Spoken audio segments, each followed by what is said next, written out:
Hello and welcome back. This is video number 3, and this is all about what Google wants and the strategy. Now, we don't know exactly whether this is true or not, but based on the data that we have seen and based on the data that not only has worked for us, but for many others, is that Google likes brands. Now, it's not necessarily that they are particularly liking brands because brands make a lot of money or anything like that. But what we've realized are certain variables that make a brand stand out. So they don't exactly go out and tell people that they like brands, but based on the data that we've seen, we have seen brands rank better. So why is that? Why is it that Google seems to rank brands better? It's because brands last long term and they oftentimes provide value. Remember, going back to what makes the visitors happy, it's the value that they are offering, right? At least the majority. So you'll notice that brands tend to have a really good following of fans that love their content. So why is that important? Well, their concern isn't really necessarily the brand, but giving people that are searching certain keywords on Google or YouTube, giving them what they want. Now, you'll notice that brands attract a consistent following as well. So Google likes it when they find that there's not only a good following, but a good engaging and good interaction. So their fans click and engage with their content more. And YouTube likes that. They love engagement. If you take a look at videos that rank really well, you'll notice commonality, and you'll notice that they have a lot of likes, they have a lot of comments. Essentially, they have engagement. And engagement is essentially the currency of YouTube. So whether somebody gets a bad comment or a good comment, a comment is a comment. A comment essentially, if you think about it, is worth about $1. Now, we're just saying that because it's like currency, engagement. Now, this means there is a higher CTR, or in other words, click-through rate. So if you have fans that really love a specific brand, they're most likely going to come back over and over again, right? So higher engagement is what Google likes to see. Higher engagement means that the fans really like the content. So this is based on the data that we have received and based on the data that we have observed. So the strategy here is to make sure that you look like a brand and you do backlinking like a brand. Make sense? So what does backlinking like a brand look like?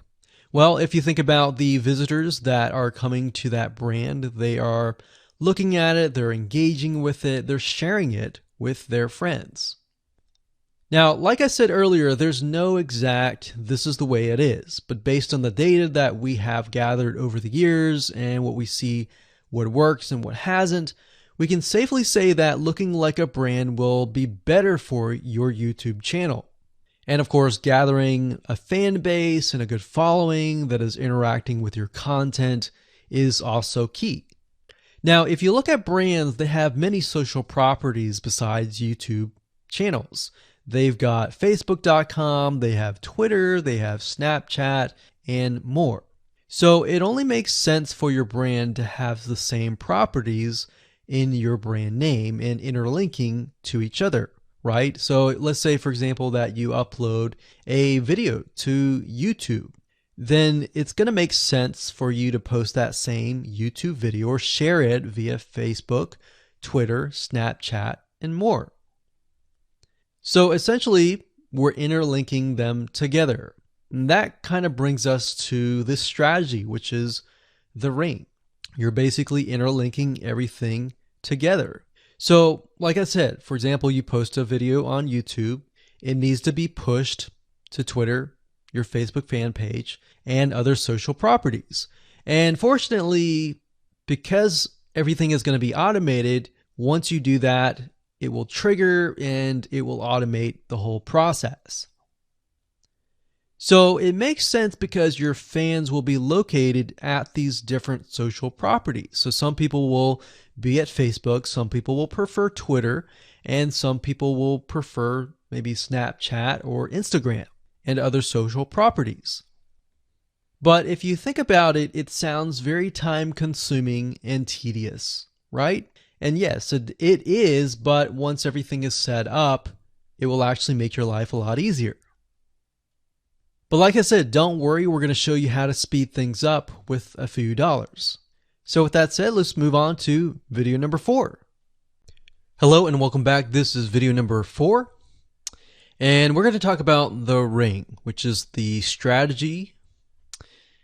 So in the previous video, we discussed why having different social media properties interlinked together can help Google see you as a brand who is sharing your content to your audience.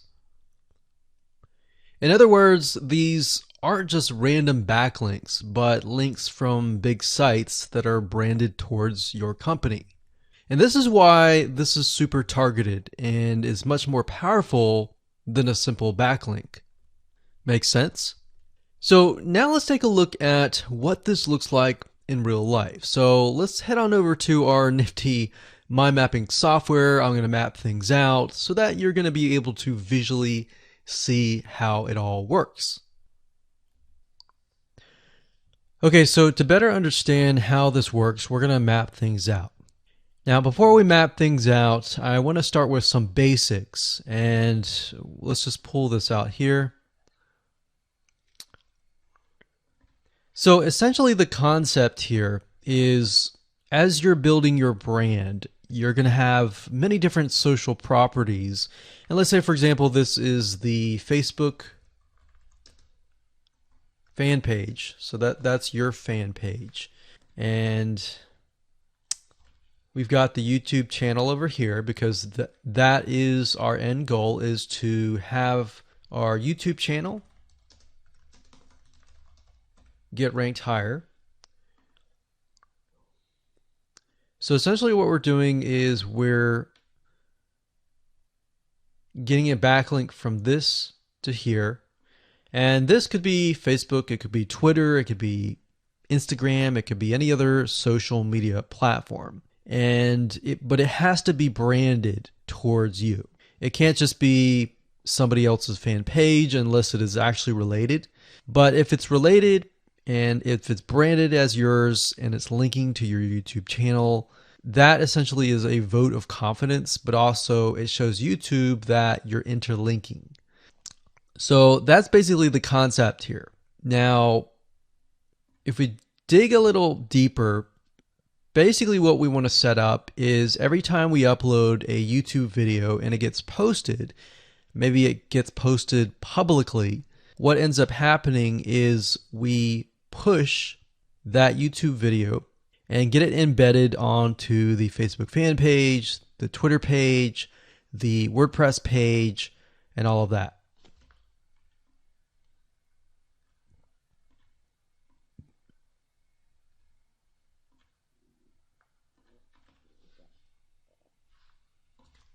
So we'll put Twitter.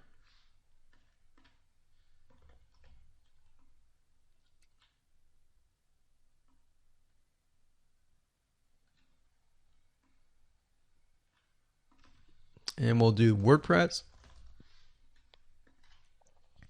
So as you can imagine, you've got the centerpiece here. You've got different social media platforms that are posted. Now, there isn't necessarily a set rule where you have to post it to X amount of social media properties. It can be 5, it can be 10, it could be 20, it could be different social media platforms. But in order to execute this and get it correctly, you will need to make sure that the platform that we use to automate this process actually supports that specific social media platform. So essentially this is what works, and this is basically what it is. So obviously in order to get this to work, you'll need to have a YouTube channel, you'll need to have the Facebook fan page, you'll need to have all these items in hand. So you'll need to have the username and password and all that. And we'll talk more about account creation later, but I just wanted to give you kind of a gist of what everything looks like and the visual map of it all.